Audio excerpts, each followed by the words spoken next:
बिस्मिल्लाहिर्रहमानिर्रहीम। अस्सलाम वालेकुम नाज़रीन, आज की वीडियो में हम मती उल्लाह जान साहब का और भी पाकिस्तान के बड़े बड़े जो एंकर हैं, सहाफ़ी हैं, यूट्यूबर हैं, उनके क्या सुनेंगे, बयानात सुनेंगे। और ये जो फैज़ाबाद का केस होने जा रहा है, इस पर अगर चैनल पर आप नए हैं तो आपसे एक छोटी सी रिक्वेस्ट है कि चैनल को लाजमी सब्सक्राइब कर लें ताकि आने वाली हर न्यूज़ अपडेट आपको बर वक्त मिल सके। तो यहाँ पर नाज़रीन क्या हुआ है कि यहाँ पर जस्टिस काजी फैज़ ईसा साहब का जो डंडा है वो इस वक्त चल रहा है और वो बड़े बड़े लोगों पर जो है वो हाथ डालने जा रहे हैं। लेकिन यहाँ पर अफसोस का मकाम ये है कि जिन्होंने ख़त्म नबूवत के ऊपर पहरा दिया और जिन्होंने उसके ऊपर डाका डाला, उन दोनों फरीकैन को अगर आप उठाएं और उठाकर एक ही स्टेज पर खड़ा कर दें तो ये ज़्यादती है।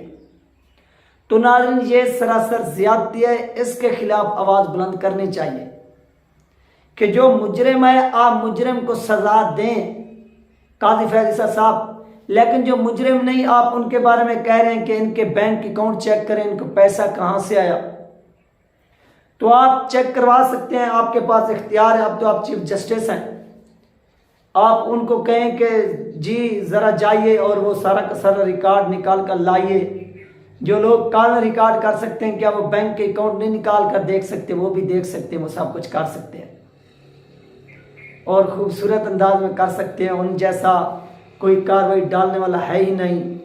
तो इस पर और क्या कहा जा सकता है नाज़रीन। मती उल्लाह जान जैसे सहाफ़ी भी इस पर जो है ना वो बातें कर रहे हैं और भी बहुत से प्लेयर्स हैं वो भी बातें कर रहे हैं। मज़ीद नाज़रीन क्या कुछ कहा गया है मती उल्लाह जान की जानब से या पाकिस्तान के जो दीगर बड़े बड़े सहाफ़ी हैं उनकी जानब से, वो तमाम चीज़ें आप इस वीडियो में मुलाहिज़ा फरमाएँ। तो इंशाअल्लाह ये सुनते हैं, सुनने के बाद मज़ीद जो है इसके ऊपर बाद में थोड़ी बात करेंगे। तो आइए वो सुनते हैं।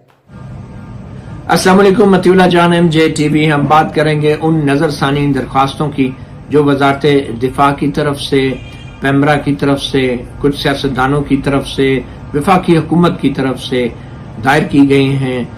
फैज़ाबाद धरना जो तहरीक लबैक पाकिस्तान ने किया था उससे मुतल्लक सुप्रीम कोर्ट के 2019 के एक फैसले के ऊपर जो नजरसानी दरख्वास्तें थी और ये फैसला दिया था जस्टिस काजी फैज़ ईसा ने जो अब चीफ जस्टिस हैं और जस्टिस मशीर आलिम ने जो अब रिटायर हो चुके हैं। तो 28 सितंबर को जो बेंच अब अपने ही सुप्रीम कोर्ट के फैसले के खिलाफ नजरसानी की समाअत करने जा रहा है। उस बेंच में चीफ जस्टिस काजी फैज़ ईसा, क्योंकि वो इस फैसले के ऑथर जज हैं, लिखारी जज हैं, तो वो खुद सरबराही करेंगे। उनके साथ जो काजी अमीनुद्दीन हैं वो होंगे, काजी मोहम्मद अमीन काजी अमीनुद्दीन हैं और उनके साथ ही जस्टिस अतर मनल्ला हैं। तो ये 3 रुकनी बेंच जो है इस केस की समाअत करने जा रहे हैं। इस केस की खास बात यह है कि इस केस में तहरीक लबैक पाकिस्तान ने जो फैज़ाबाद में धरना दिया था और उस धरने का जो इख्तिताम था एक मुआहदे की शक्ल में हुआ था तहरीरी। तो उसमें उस वक्त के ISI के DGC जनरल फैज हमीद के दस्तखत मौजूद हैं बतौर एक ज़ामन बिल वसातत के। और उसके साथ साथ उस धरने के हवाले से उस वक्त ये शकूक व शुबात पाए जा रहे थे कि शायद इसके पीछे इस्टेब्लिशमेंट है और खुफिया इदारे भी हैं। तो इन तमाम मामलात पे जस्टिस काजी फैज़ ईसा ने बड़ी सख्त एक जजमेंट दी थी और उस जजमेंट में अफवाज पाकिस्तान को हुक्म दिया था कि जितने भी आर्मी, नेवी या एयरफोर्स के जो भी अफसरान या एहलकार सियासत में मुलव्वस हैं उनके खिलाफ फौरी तौर पे आइन के और कानून के मुताबिक कार्रवाई की जाए। तो हमारे साथ मौजूद हैं आज इसी हवाले से बात करने के लिए Nasir Iqbal, senior court reporter हैं, अंग्रेजी रोजनामा डॉन के सीनियर जर्नलिस्ट हैं। हम इनसे भी बात करेंगे। नासिर, आपकी इजाजत से मुख्तसरन में बता दूं जो इस फैसले के अंदर जी इस फैसले के अंदर खास तौर पे जो इंटेलिजेंस एजेंसीज हैं, खुफिया इदारों के हवाले से भी जस्टिस काजी फैज़ ईसा ने कुछ ऑब्जर्वेशन दी थी, बड़ी अहम है, जिसमें जस्टिस काजी फैज़ ईसा लिखते हैं कि ISI ने एक रिपोर्ट जमा कराई है उस फैज़ाबाद धरने के हवाले से, जिसमें ये नहीं बताया गया कि जो तहरीक लबैक पाकिस्तान की जो क़यादत है उनकी जो लाइवलीहुड है, ज़रिया मुआश है, वो क्या है या वो काम क्या करते हैं। तहरीक लबैक पाकिस्तान के जो कायदीन हैं उनका कारोबार क्या है, वो उनका एड्रेस क्या है, रहते कहाँ हैं, या उनकी जो तंजीम है उसको फंडिंग कहाँ से, होती हैं। और हमने ये पूछा था कि क्या तहरीक पाकिस्तान के कायदीन इनकम टैक्स देते हैं या उनके कोई बैंक अकाउंट मौजूद हैं या नहीं। इस पे ISI ने ये जवाब दिया था कि ISI का ये मैंडेट नहीं है कानूनी तौर पे कि वो इस तरह की मालूमात इकट्ठी कर सके, तो इसलिए इन सुप्रीम कोर्ट के सवालों का वो जवाब देने से आरी हैं, वो नहीं जवाब दे सकते। फिर जस्टिस फाइजा लिखते हैं कि हमने अटॉर्नी जनरल ऑफ पाकिस्तान से फिर पूछा कि हमें बताया जाए कि ISI का दायरा अख्तियार क्या है और वो कौन से कवानीन हैं, कवायद हैं और रेगुलेशंस हैं जो ISI और उसके दायराकार का तयन करते हैं। तो अटॉर्नी जनरल ने एक दस्तावेज हमें दी है, एक खुफिया बंद सील बंद लिफाफे के अंदर, और उन्होंने ये रिक्वेस्ट की है कि इस लिफाफे के अंदर ISI का कानूनी मैंडेट है जिसको मंजर आम पे ना लाया जाए।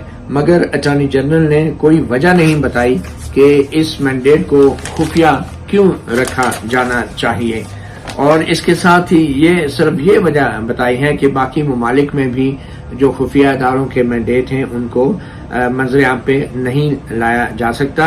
मगर इस हवाले से जब पूछा गया कि कौन से ममालिक हैं तो अटॉर्नी जनरल किसी एक मुल्क की भी मिसाल नहीं दे। सुबह से खबर दे दे के हमारे दिमाग की दही बना दी यूथियों ने, और यूथिया कंट्रोल्ड मेन स्ट्रीम मीडिया ने और सोशल मीडिया ने, और समझ नहीं आ रहा था कि ये हो क्या रहा है, और हम चुप थे। फिर उसका एक सिरा हमारे हाथ में आया और हम आपकी खिदमत में हाज़िर हो गए, डस डस डस डस करने के लिए हम आपकी खिदमत में हाज़िर हैं जी। हुआ ये है कि ये बताया गया कि शहबाज शरीफ साहब आए थे बरतानिया से, भाईजान से मिलके आए थे, और 48 घंटे से भी कम मुद्दत में उन्हें वापसी का बुलावा आ गया और वो चले गए।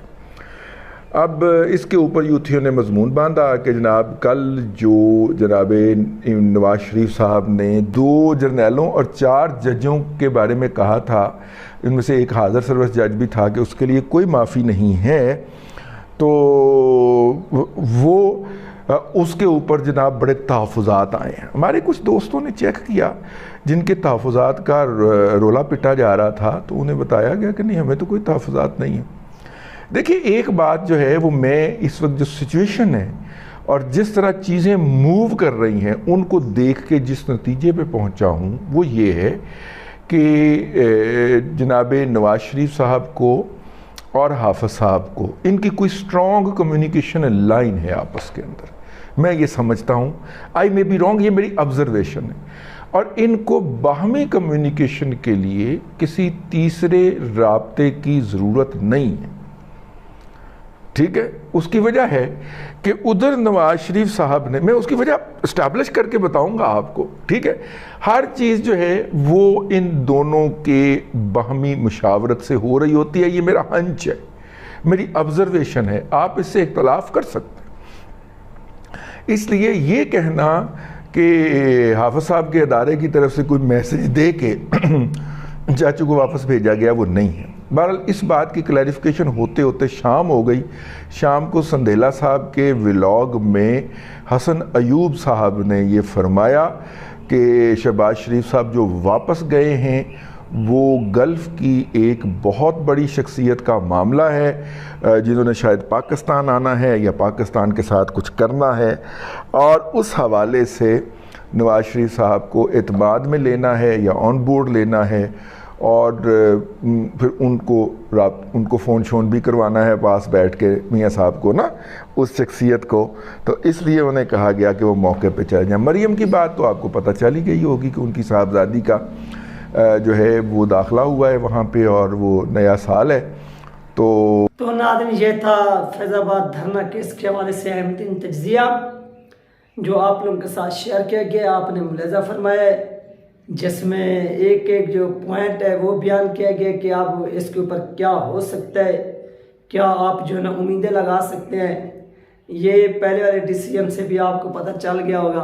अब क्या होता है, क्या ये फास्ट समात के ऊपर जो है डिसीजन हो जाता है या सेकंड समात पर होगा, ये तमाम चीज़ें नाज़रीन आने वाले दिनों में वाज़ेह तौर पर जो है ना वो सामने आ जाएंगी। لیکن جو بھی ہو یہ ملک اور قوم کے لیے بہتر ہو، ایسا نہ ہو کہ یہ مزید ملک اور قوم کے درمیان دراڑیں پیدا کر دے، ایسا ڈسیزن نہ ہو اداروں کے درمیان بالخصوص، ایسا نہیں ہونا چاہیے، بلکہ میرٹ کی بنیاد پر ہونا چاہیے، فری کین کو سننا چاہیے۔ یہ تھی اہم ترین اپڈیٹ جو آپ لوگوں کے ساتھ شیئر کی گئی ہے۔ انشاءاللہ ملتے ہیں نیکسٹ ویڈیو میں، اپنا خیال رکھیے گا، مجھے تو یاد رکھیے گا۔ اللہ حافظ۔